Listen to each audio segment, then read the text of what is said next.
Olá, colecionadores e seguidores do canal Coisa de Colecionador. Eu estou aqui para falar com vocês, dar uma conversada com vocês aqui a respeito de uma das melhores bandas de rock de todos os tempos, tá? Uma banda que atravessou décadas. Atravessou os anos 70, anos 80, anos 90, 2000, 2010 e já vai para 2020, vai completar 60 anos. Eu estou falando, é claro, aqui do Deep Purple. Tá aqui, ó. Deep Purple, esse álbum que é o mais icônico álbum de estúdio dos anos 70. Também posso mostrar aqui esse álbum aqui, que é o famoso Made in Japan, que foi o álbum até que onde eu conheci o Deep Purple, foi através do Made in Japan. Depois eu fui ouvir os álbuns de estúdio. Mas antes de falar, dar essa catucada nos fãs do Deep Purple, vou dar uma catucada aqui nos fãs do Deep Purple, eu tenho que pedir a vocês, se inscrevam no canal e se você gostar do papo aqui, deixa o gostei ou não gostei, faz parte da brincadeira, como eu sempre falo. Também deixe nos comentários a sua opinião, concorda comigo? Discorda? Por que concorda? Por que discorda? É legal também. Bom, vamos lá. Então, o que acontece com o Deep Purple? Deep Purple é uma banda que atravessou décadas, conforme eu já falei, né? Que começando antes dos anos 70, um pouquinho antes dos anos 60, 68, por aí, mas é uma fase que eu desconsidero, acho muito fraca, para mim não dá. O Deep Purple acontece mesmo a partir dos anos de 1970, com aquele famoso álbum em rock e tal. E aí tem aquela fase muito clássica, que todos os fãs gostam muito, e realmente é uma fase extraordinária, que é a fase do Fireball, desse aqui, do Machine Head, tá? É uma fase realmente muito interessante, mas que tem basicamente quatro álbuns. Muito bem. Depois vem aquela segunda fase, ainda nos anos 70, que tem aquela formação nova. Sai o Ian Gillan, sai o Ritchie Blackmore, entra o Glenn Hughes, entra o David Coverdale, e aí é uma segunda fase. Essa fase, eu tenho problemas com ela. Eu não gosto muito dessa fase, porque eu acho que deixa de ter aquele DNA de Deep Purple. Passa a ser uma coisa meio David Coverdale. David Coverdale, que depois acabou criando o Whitesnake, e ali ele, né, era o David Coverdale e o Whitesnake, não tinha outra coisa, né? Então, você tem uma segunda fase, nos anos 70, que eu pessoalmente não gosto muito, não gosto mesmo. Mas tudo bem, não perde totalmente aquela marca do Deep Purple, sobrevive, isso é legal. Aí depois eles param, há uma interrupção e volta à formação original nos anos 80, né? 85 mais ou menos, saem álbuns como o Perfect Stranger, o The House of Blue Light, o The Battle... Aliás, no meio tem um álbum que é meio estranhozinho, que eu não gosto muito, que é Slaves and Masters, apesar de ter algumas músicas boas. O The Battle Rages On, e aí vem a chamada quarta formação da equipe, de uma forma da banda, né? De uma forma geral, né? Existem muitas mudanças pontuais entre um álbum e outro, entra um, sai outro, tal. Mas mudanças assim maiores é a formação 4 que surge com o Perpendicular, que é um álbum que eu considero excepcional mesmo. E aí tem sempre aquele debate eterno, não, e agora como nós estamos na iminência da saída de um novo álbum, já saiu, né? Já tem no streaming, você já pode ouvir, é o Igual a 1, né? O Equal One. O Igual a 1 já está saindo, já dá para ouvir no streaming, vai sair a mídia física em breve, vou mostrar aqui no canal uma ediçãozinha mais caprichada, né? Saíram, se eu não me engano, 3 tipos de edição, tá? A de estojo de acrílico, que é a mais bobinha, né? Uma com 2 discos, se eu não me engano, com um DVD, e a outra vem uma caixinha com tudo que tem direito, tal, aquelas coisas do Deep Purple. Muito bem. Continuando no assunto, aí nós vemos para a formação número 4 e eles lançam vários álbuns nessa chamada formação número 4, já com o Steve Morse na guitarra e com o Don Airey nos teclados, no lugar do Jon Lord, que não saiu porque quis, é porque começou a adoecer, né? Infelizmente já faleceu o Jon Lord, e o Don Airey entrou no lugar dele com muita competência. Na minha opinião, o Don Airey entrou calçando os sapatos do Jon Lord com muita competência e faz um trabalho muito legal. E o Steve Morse, da mesma forma, tá? Eu até vou cometer uma heresia aqui para os fãs do Deep Purple. Eu vou dizer que o Steve Morse é melhor do que o Ritchie Blackmore, tá? Eu sei que, nossa, isso aqui é heresia para fãs de Deep Purple. Mas se você não é um desses órfãos de Child in Time, se você não é um daqueles fantasmas aprisionados, prisioneiros do Smoke and the Water, e tem muita gente assim, tá, gente? Que está preso lá naquela formação número 2, entranhado, e de uma tal forma que não aceita nada que foi feito depois. Tem uns fãs do Deep Purple extremamente saudosistas que não admitiram o que eles fizeram nos anos 80, e eu acho extraordinário, acho excepcional, tá? O Perfect Strangers, o The House of Blue Light, o The Battle Rages On, acho todos esses álbuns muito bons, muito bons. E, se possível, acho melhor a fase número 4. Acho melhor a formação número 4. São álbuns muito mais consistentes, são álbuns com músicas muito mais no mesmo nível, tá? Com arranjos muito melhores, muito superiores, muito mais caprichosos, tá?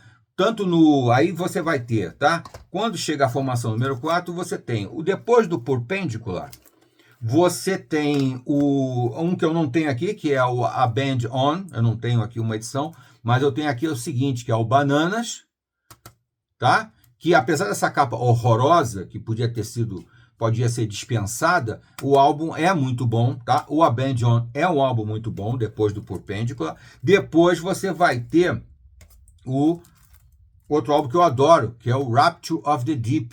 Outro álbum excelente, com várias músicas aqui, gente, que tem a mesma pegada, a mesma potência, a mesma capacidade de fazer você se entusiasmar do Smoke and the Water, tá? Eu não estou aqui, em nenhum minuto aqui eu estou desmerecendo a formação número 2 e aqueles álbuns, né, como o In Rock ou como o Machine Head, de jeito nenhum, são excepcionais. Mas acontece que a gente tem que evoluir um pouquinho, a gente tem que ter a capacidade de absorver uma nova sonoridade. Se você hoje em dia for fazer uma audição muito minuciosa do Machine Head, que na minha opinião é o melhor álbum daquela formação número 2, é o Machine Head, você percebe que a construção sonora das músicas é muito mais simples, muito mais básica, muito mais guitarra, bateria, baixo e teclado, muito mais, você percebe, cara, do que a sonoridade, por exemplo, do Rapture of the Deep, ou, além dele, do Now Watch, tá aqui, ó, o Now Watch. Um álbum excelente, gente, extraordinário. Esse álbum aqui, gente, e o Rapture of the Deep, aqui também tem aqui, ó, o Infinity, outro álbum extraordinário. Esses álbuns, gente, e também aqui, ainda vou mostrar o último, que eu considero muito bom, que é o Wush, um álbum excelente. Esses álbuns, amigo, Rapture of the Deep, Now What, Infinity, Wush, com certeza, se eles fossem lançados nos anos 70, tá? Se eles tivessem sido lançados na sequência do Machine Head, alguma coisa assim do tipo, eles teriam feito um sucesso extraordinário. Por quê? Porque naquela época a moda era o rock e basicamente o hard rock. Também o rock erudito, com certeza. O rock erudito também era uma força enorme nos anos 70. Mas o hard rock tinha um público extremamente fiel, tá? Extremamente. Deep Purple, Black Sabbath, Led Zeppelin, né? Só para citar assim 3 tops, mas era sensacional. Se essas músicas aqui fossem lançadas naquela época, como Vincent Price, por exemplo, a música Vincent Price é uma música extraordinária. Tá aqui, ó. No Now What tem uma música chamada Vincent Price. É de um ritmo, é de uma potência melódica e tudo mais extraordinária. E com um arranjo muito superior aos dos anos 70. Então, na medida do possível, mantendo alguns critérios mínimos para não querer dizer que é muito melhor, mas em termos de explosão sonora, de explosão de emoções quando você ouve, esses 4 álbuns, esses últimos 4 álbuns, são melhores do que aqueles dos anos 70. Lógico que, em termos de criatividade, eu diria que é igual. Melodias muito bem criadas, tanto as melodias dos anos 70 quanto essas agora, depois de 2000. Mas, se você for observar a construção melódica, você cria uma melodia e você pode executar ela de diversas maneiras, não é mesmo? Então, aí a construção agora é muito mais elaborada, é muito mais sofisticada. é muito mais envolvente, tá? Por uma série de razões, né? Eu não vou entrar aqui nos detalhes melódicos, até porque eu não me considero com competência para poder falar em detalhes melódicos, né? Isso é para quem é músico, eu não sou músico, eu sou um experimentador. Então, é impressionante, é incrível. Se você conseguir se libertar da prisão de Smoke on the Water, se você conseguir deixar de ser órfão de Child in Time, você vai adorar essa fase número 4, essa formação número 4 do Deep Purple. Por quê? Não tem como uma banda atravessar tantas décadas, quase 6 décadas, né? 5 décadas, sem fazer alguma transformação, de preferência para melhor. E foi o que aconteceu. Claramente foi o que aconteceu. Logicamente, nos anos 70 houve uma adaptação para um rock mais pop. Tá? A formação hard rock do início dos anos 70 ganha tons de rock pop quando o David Coverdale e o Glenn Hughes entram na banda, e aí ele tem aquele momento um pouco mais rock pop, que lembra o quê? Vai lembrar o quê? O Van Halen, né? Vai lembrar o quê? O Whitesnake, logicamente. Eles ganham uma pegada um pouco mais comercial, por exigências mercadológicas. Entendo perfeitamente. Não me agrada. Então, aquela fase de 76, mais ou menos, 75, 76 por aí, o Deep Purple não é uma fase que eu gosto, mas eu entendo aquela evolução no sentido de atender a tendência de mercado. Ok. Nos anos 80, ainda atendendo a tendência de mercado, porque aí já não são mais as rádios FM que dominam o mercado, é a MTV. Então, no meio dos anos 80, você tem aquela transformação para uma banda que faz um hard rock, não perde o DNA, como não perdeu no meio dos anos 70, não perde o DNA, mas se prepara para uma nova realidade e atinge todos os objetivos que são daqueles videoclipes, né? E tem clipes do Deep Purple dos anos 80, 85, 86, que são espetaculares, 87, são espetaculares. Ali é uma nova fase. Eu, pessoalmente, adoro, acho sensacional. Acho que é a fase que retoma mais o peso do Deep Purple do início dos anos 70. É essa fase aí do Perfect Strangers, The House of Blue Light e The Battle Rages On, com certeza. E aí vem, então, a formação número 4. Então, se você não é desses saudosistas que não consegue se libertar de jeito nenhum do Ritchie Blackmore, da fase dos anos 70, porque eles são ferozes, né? Eles não aceitam, não admitem, tal, você vai ouvir essa nova fase, que já tem muito mais álbuns, numericamente, tem muito mais álbuns de qualidade do que a fase 2. Porque a fase 2, você pode dizer assim, teve 4 álbuns lá nos anos 70, depois tem mais 3 álbuns nos anos 80. Tá bom, é a formação número 2 aqui e lá. Então dá uns 7 álbuns, mais ou menos, né?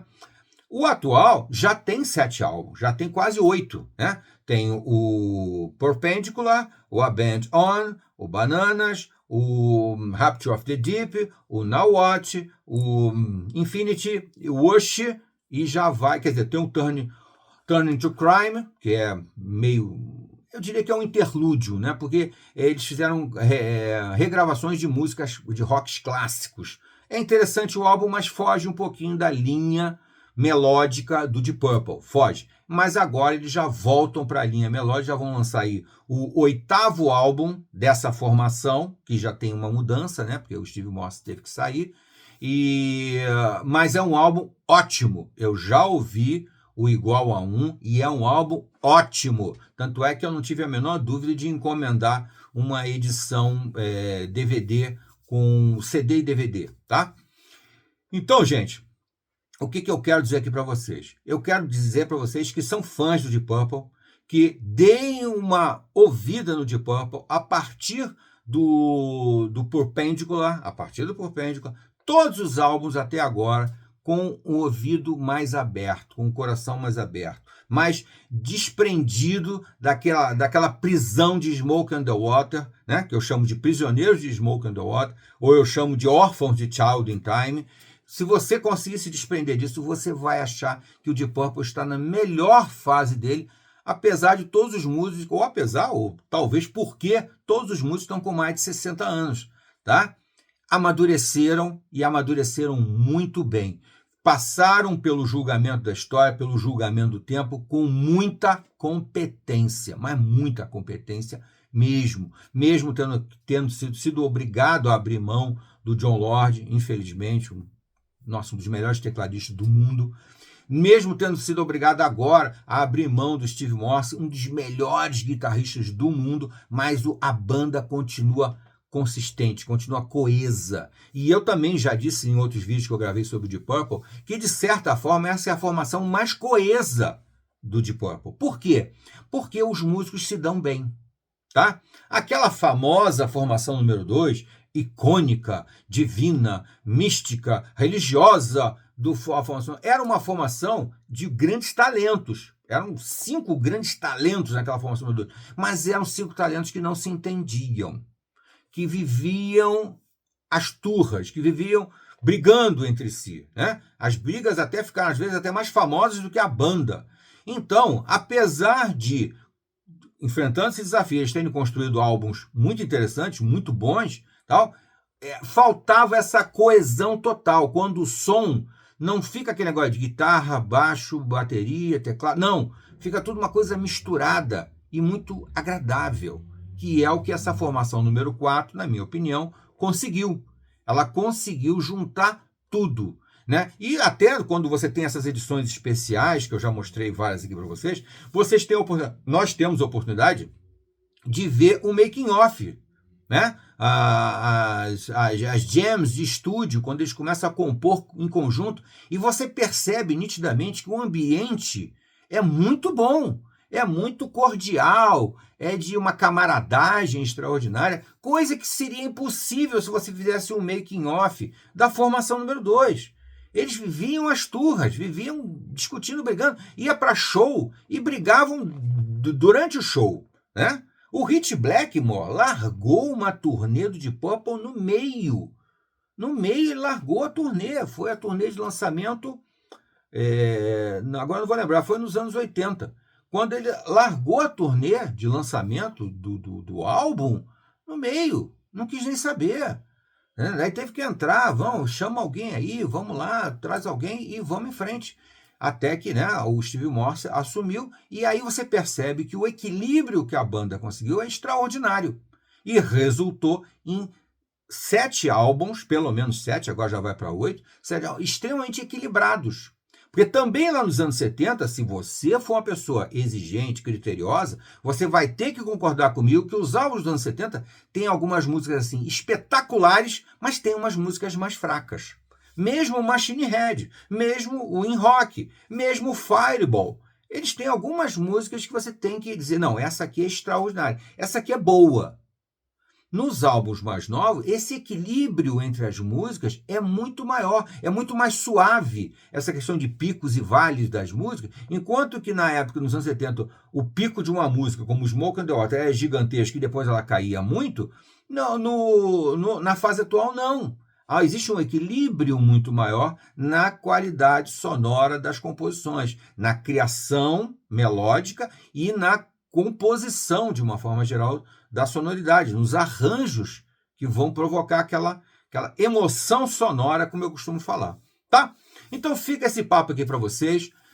Logicamente, obviamente, tudo que eu falo é exclusivamente a minha opinião, né? Eu nem gosto de dizer isso, é a minha opinião, é óbvio. Tudo que todo mundo fala é a sua opinião. Por isso que eu também não gosto daquela expressão, esse assunto é polêmico. Não existe nada de polêmico, né? Existem assuntos em que algumas pessoas estabeleceram que aquilo ali é um tabu, não se pode discutir aquilo. Eu discordo, acho que a gente pode discutir absolutamente tudo, inclusive essa dominação extraordinária da formação número 2 do Deep Purple.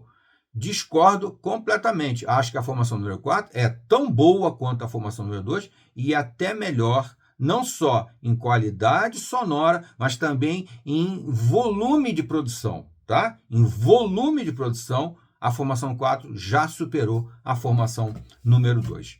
Tá bom, gente? Fica com esse papo com vocês. Se gostou do papo, deixa o gostei. Não gostou? Deixa o não gostei. Faz parte da brincadeira. Até a próxima.